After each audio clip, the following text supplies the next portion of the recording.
Welcome back to another issue of Bingo Topics. We're going to get into a myriad of things connected with the Philadelphia Eagles.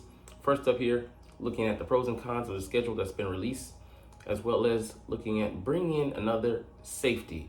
Net, gain, loss, don't know. Anyways, let's get into it. What's up, it's your boy Cintron coming back at you with another analysis video. And I kid you not, that's a real name. Pros and cons of the Eagles 2024 schedule. More good than bad, and definitely we could say that because we know we had a murderous road last year, especially in that middle stretch that we called the gauntlet. But let's dive into it. So pros, the Eagles don't have to play a single opponent coming off their bye. So man, that is fortuitous because last year we played the Cowboys coming off their mini bye, as well as the 49ers coming off theirs, as well as the Bills coming off of Monday Night Football. So we were shortchanged there. So it was really tough. Okay, the Eagles and Chiefs had their bye at the same time, but other than that, it was just a disadvantageous schedule, and was to be expected coming with a first place schedule. And one in the year I really learned about what goes into that with you playing the first place opponents. Up until then, I didn't even know that, or like wasn't pounded into my head as a concrete fact until then. But yeah, I'm glad to see that the schedules even out. With us just having a second place schedule, we still have the best schedule out of the NFC East division mates.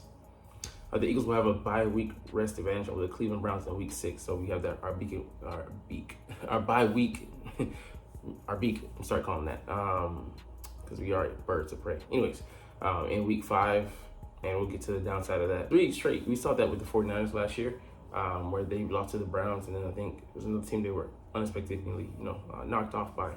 And just having a stretch of 3 road games, and it could very well happen to us this year, even given the slam dunk opponents that we're facing. All right, the Eagles will have a rest advantage over the Falcons in week 2, coming off of our Friday night game in Brazil against the Packers, and first time in, maybe I forget, this is the first time either ever or first time in a long time. I think in a long time that we've had a Friday night game in the NFL lore. So rarefied air. It's our home game, but our home opener will be against the Falcons, more or take. Give or take. But yeah, playing on Monday gives us that buffer. So then we have a loss of time. I think going on to the Saints game, but it is what it is. You can't win everything with the schedules. They just try to make it as fair as they can, as they say. But last year, turned out not to be.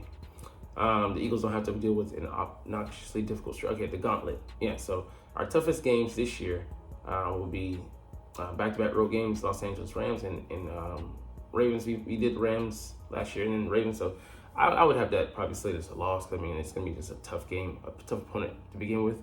And then having it be a back-to-back road game, we're coming from the West Coast to the East. Back is just teams don't traditionally do so well. And then a 3-game stretch. The Bengals, Jags at home, and then Cowboys.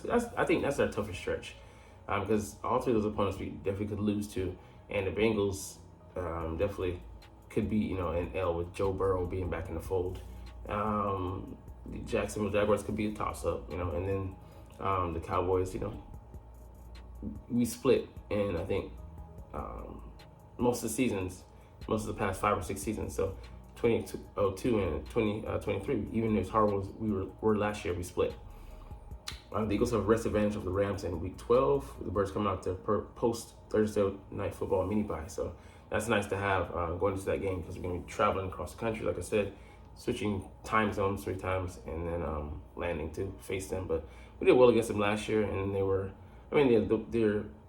have some some new pieces in place, new D tackle and Fisk. Florida State, as well as Jared versus his teammate Florida State. Hey man, shout out to you boys.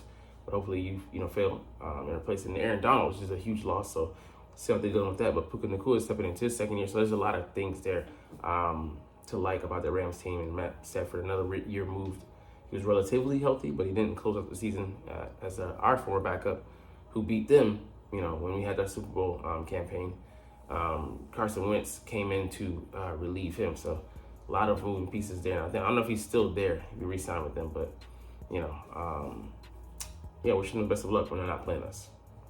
The Eagles don't have to play Thursday night football on the road, so that's nice in front of a home crowd.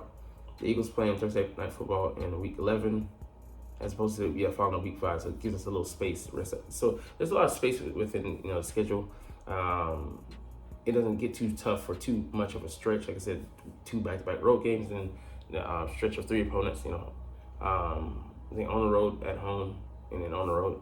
So I mean, that's doable. I feel like the Eagles don't have to get on a plane after their Week 12 game in LA. So that's nice. We'll be at home after not being able to do so in front of the home crowd, playing in front of the home crowd for a stretch.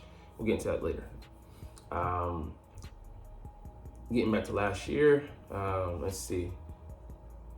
Wasn't his opponents? Yeah, like we talked about, just coming off the buys, and like it was tough having those 3 games within 17, 18 days. It was pretty tough, and we that was the last legitimate game that we won against the Bills, and then we just the wheel fell off. All right, slight edge in a key game, slight matter. Like I said, Cowboys host the Tampa Bay Bucks, and then they have to play us. They do it on Sunday Night Football, and then we have 1 o'clock starts. So we got a little bit of a head start, but it's not that much, not that big of a deal. And they have one of the easiest schedules, so we have a .49 schedule, strength of schedule that ranks us at, I think, tied for 11th. It wasn't 12th, it was 11th. With I think 3 other teams, and then this one has us not rated by typical standards, but rated by current Super Bowl odds. It's a 27th schedule. I'll take that. Bottom 5 to reach the Super Bowl. I mean, you want to give yourself an advantage, for comparison's sake. Some of the other competitors in the AFC: San Francisco 15th, Detroit 16th, Dallas 17th, Seattle 11th, the Rams are 10th. None of these are really NFC teams that are competing. Tampa Bay is 21st, but the only other slate to be playoff team in the NFC below us is none. And then there's a disparity. Even our division mates, 22 and 23rd. Hey man, I'll take the favorable schedule. All right, some of the cons, and they're not that many. The Eagles are losing a home game, but playing in Brazil. We knew that, but every team has to play an international game at least once every 8 years, and you might have more run-ins than that because it depends on how they want to, play you. London teams, I want to see some teams, repeat teams play because it's been a consistent market ever, since 5 or 6 years ago. And they play at least 3 games in London now, so might eventually have a home team there sometime in the near future. We'll see. But NFL's trying to get that money. Okay. The Eagles have a very early Week 5 bye. Yeah, and that's just, you prefer it, somewhere in the middle of your schedule so you can kind of section it off into before and after. But it is what it is. I'm not too bothered by it because, like I said, the spacing with the home games and road games, home game, road game, road, home. So it's not too bad, I don't think. Definitely, you can't complain if you're looking for us to hopefully have a successful year. The Eagles have just covered that. Eagles have a slight disadvantage against the New Orleans Saints, but it's the Saints. We should beat them, and granted, it's going to be a tough game, I think, on their home turf. But that being said, we should have them outgunned for hopefully. But it is the early, state of the schedule. Still figuring things out. We'll see how that plays out. Coordinators, I think, upgrade, and that's huge, having 2 veterans. The Eagles only played the link once before October 13th. So, I mean, yeah, there's that. You have to be road warriors. And I think, was it from week 3 to week 13, Eagles play 7 of 10 games on the road. Yeah, that's tough, man. Yeah, I mean, there's some other stuff. I don't really care to get into it. So I like the schedule for the most part, and I'm not too mad about it.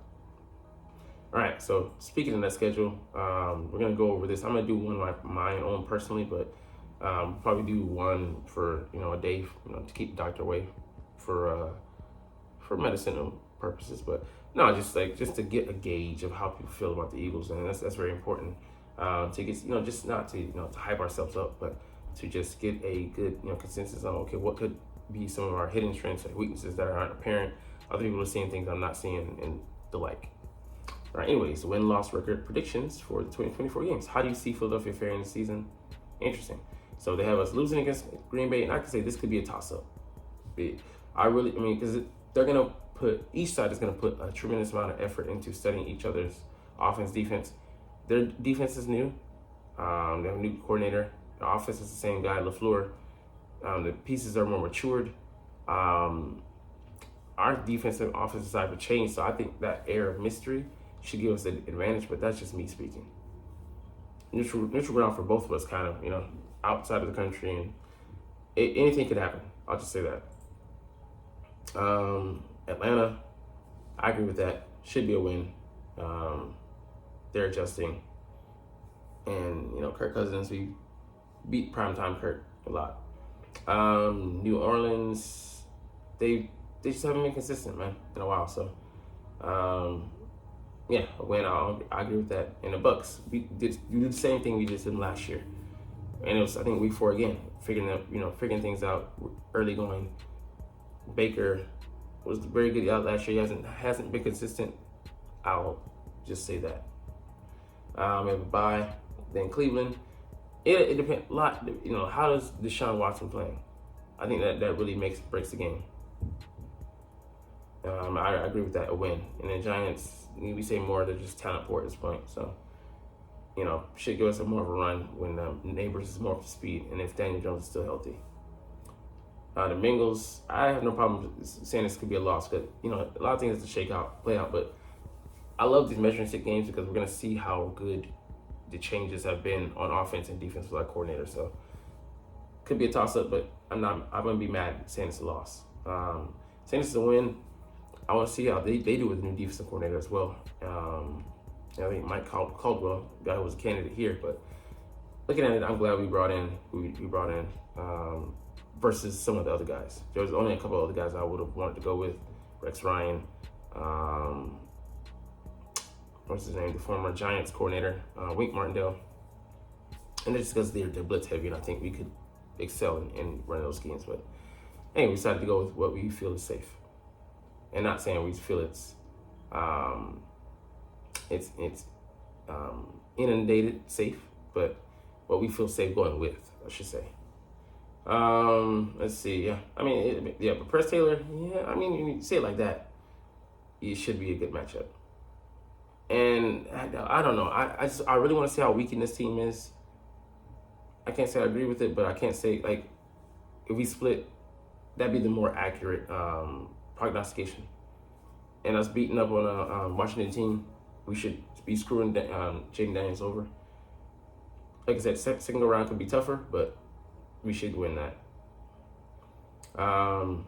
Tough game, but I think if Sean Desai was able to do what he did last year to McVay's offense, McVay should be able to do worse with a better defense as well. So, yeah, I don't have a problem with chalking this up as a loss, and it's just a tough team, another measuring stick game, and you can't be mad at that. I don't need to say anything. Bryce Young is still young. No pun intended, and we should be getting over them. Pittsburgh Steelers, I think I like us winning the game because Russell, he's not going to have the best complement around him. Justin Fields, I think he can run, but he's more limited in his development at this point than anything, so it should be a dub. Another should dub. I think this one might be closer, tougher, but should be another dub. And then we split, so I don't there's the win there, and then Giants again. Depending on how seeding is going, we may or may not need this game. So 13-4 wouldn't be a bad end result to have. I definitely would take that. I think that would put us in the running for the number 1 seed, but we'll have to see how that all shakes out. All right, last thing we're getting to today.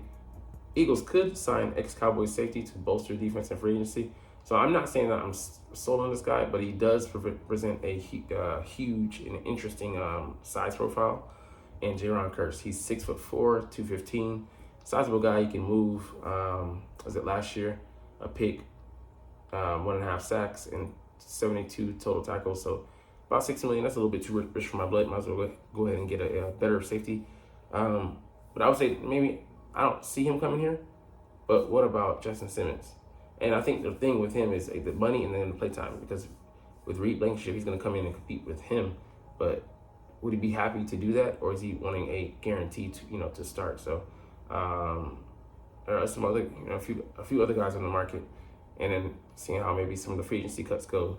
And then I think our roster, we'll get into this later, but how many safeties that can corners that can play safety will we keep on the roster just in case. But anyways, we'll get up out of here on that note. But hey, you're not even watching though. It's all good though, because I love making these videos and I love talking about the stinking Philadelphia Eagles. So we'll chunk the deuces officially. But as always, it's fly, Eagles fly, and let's motherfucking go. Like, comment, share,